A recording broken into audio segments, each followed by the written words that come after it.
सोचिए, एक बिल को जबरदस्त सपोर्ट मिले, ज्यादातर लोग उसके पक्ष में हों, लेकिन फिर भी वो पास ना हो पाए। अजीब है ना?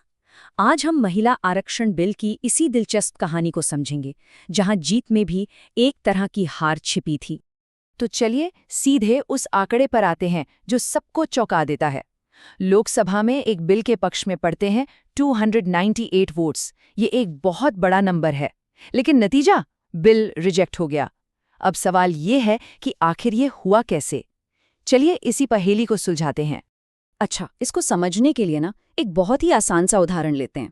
सोचकर देखिए, आप कोई इम्तिहान दे रहे हैं। पास होने के लिए चाहिए 352 नंबर। आपने मेहनत की और आपको 298 नंबर मिल भी गए। देखने में तो ये स्कोर काफी अच्छा लगता है ना? पर आप पास नहीं हो पाए।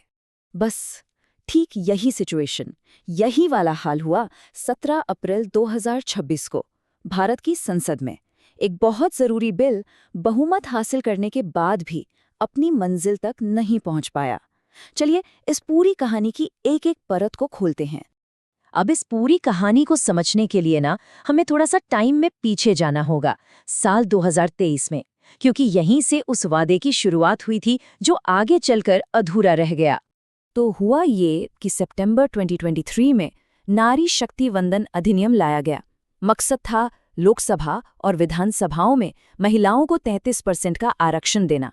देखिए, बिल दोनों सदनों से, लोकसभा और राज्यसभा, दोनों से जबरदस्त बहुमत से पास हो गया। राष्ट्रपति की मोहर भी लग गई, सब कुछ बढ़िया लग रहा था। लेकिन यहीं पर एक लेकिन था, एक शर्त थी। शर्त ये थी कि ये कानून लागू होगा अगली जनगणना और उसके बाद होने वाले परिसीमन के बाद। अब ये परिसीमन क्या है? आसान भाषा में लोकसभा सीटों की बाउंड्री को फिर से तय करना।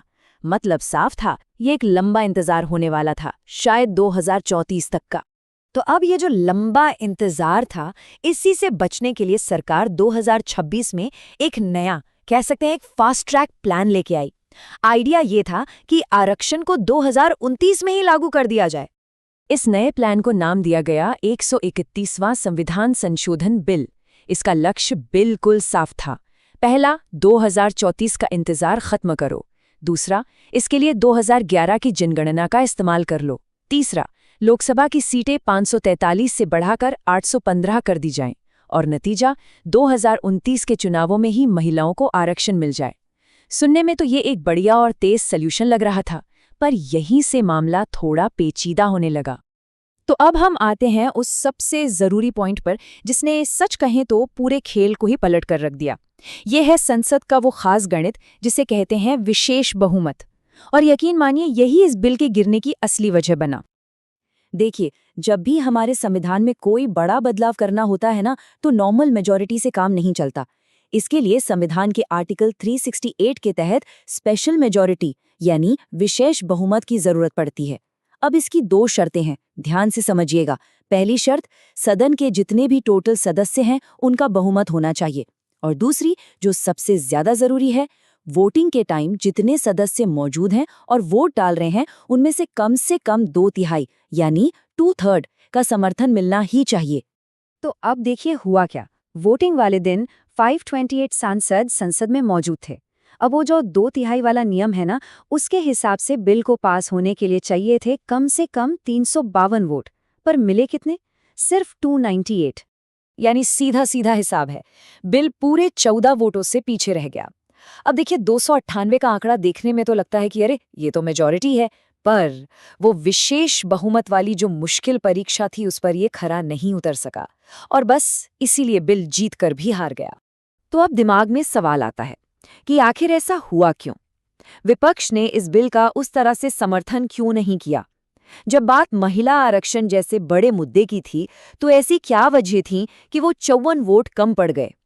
चलिए अब विपक्ष का नजरिया समझते हैं। विपक्ष ने मोटे तौर पर 3 बड़े सवाल उठाए। पहला, उनका कहना था कि इस बिल में ओबीसी महिलाओं के लिए अलग से कोई कोटा नहीं था। इसे उन्होंने सामाजिक न्याय के नजरिए से एक अधूरा कदम माना। दूसरा पॉइंट था लोकसभा सीटों को 815 करने का।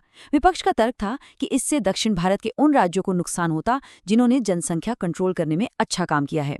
उनका सवाल था कि उन्हें अपनी सफलता की सजा क्यों दी जाए। और तीसरा सवाल था कि भाई 15 साल पुरानी यानी 2011 की जनगणना का इस्तेमाल क्यों किया जा रहा है। तब से लेकर अब तक देश की आबादी और डेमोग्राफिक्स सब कुछ तो इतना बदल गया है। तो 131वें बिल के गिरने के बाद अब जाहिर है सबसे बड़ा सवाल यही खड़ा होता है कि देश में महिला आरक्षण का भविष्य क्या है। क्या ये सपना एक बार फिर से लंबा खिंच जाएगा? लेकिन रुकिए, यहाँ एक बहुत जरूरी बात है जो हमें समझनी होगी। 131वां संशोधन बिल वो भले ही गिर गया हो, लेकिन 2023 में जो मूल नारी शक्ति वंदन अधिनियम पास हुआ था ना, वो अभी भी लागू है। वो कानून कहीं नहीं गया, वो खत्म नहीं हुआ है। पर इसका मतलब क्या हुआ? इसका मतलब ये है कि हम घूम फिरकर वापस उसी पुरानी शर्त पर आ गए हैं, यानी महिला आरक्षण को लागू करने के लिए अब फिर से नई जनगणना का इंतजार करना होगा, फिर परिसीमन होगा, और इस सब में 2034 या शायद उससे भी ज्यादा वक्त लग सकता है। तो कुल मिलाकर कहानी ये है, एक तरफ थी आरक्षण को जल्दी 2029 में ही लागू करने की कोशिश, और दूसरी तरफ थे सामाजिक न्याय और राज्यों के प्रतिनिधित्व से जुड़े कुछ बहुत ही गंभीर सवाल। अब ये सवाल हम आपके लिए छोड़ते हैं। क्या 2029 में आरक्षण लागू करने की ये कोशिश सही थी, या फिर विपक्ष ने जो मुद्दे उठाए उनमें वाकई दम था? इस पर आपकी क्या राय है, जरूर सोचिएगा।